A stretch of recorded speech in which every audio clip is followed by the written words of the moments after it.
In this video, I'm going to talk about the Cuboid syndrome secondary to lateral ankle sprains.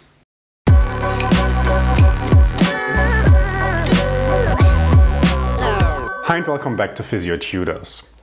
Ankle sprains account for a big portion of lower extremity injuries, with up to 40% of cases having residual symptoms. There's a hypothesis that the cuboid may be responsible for those cases in which lateral ankle pain persists. It appears that the condition has a higher prevalence in professional ballet dancers. The hypothesis for cuboid syndrome is based on history, clusters of signs and symptoms, differential diagnosis, clinical expertise, and of course mechanism of injury.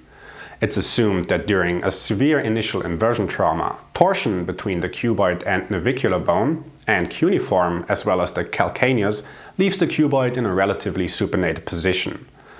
This disposition remains painful, specifically over the calcaneo-cuboid joint, while tenderness over lateral ankle ligaments subsides. Patients display antalgic gait with an increase in pain during the push-off phase, and if pain allows for mobility testing, joint play is absent. A technique that's described in the literature is the reposition manipulation into relative pronation. It's reported that following the manipulation, patients were pain-free the following day and could return to their activities.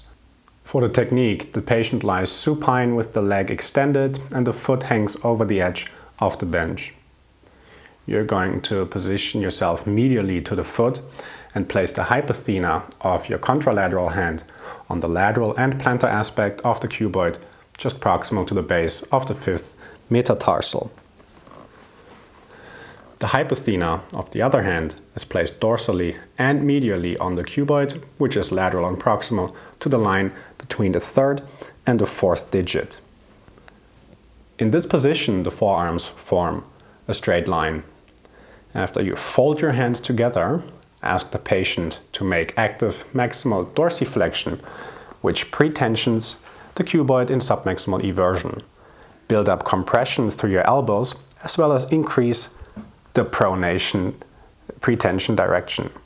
Ask the patient to relax the foot and then perform a pronation swing with both elbows combined with a compression impulse of both hypothenas.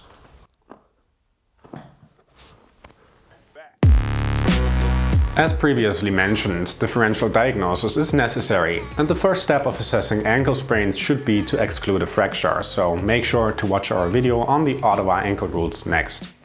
If you didn't know yet, we have published our very own assessment ebook, which you can check in the bottom left corner or click the link in the video description. While you're there are other handy links in the video description, and if you haven't subscribed yet, please do so to support this channel. As always, this was Andreas for Physiotutors. I'll see you next time. Bye.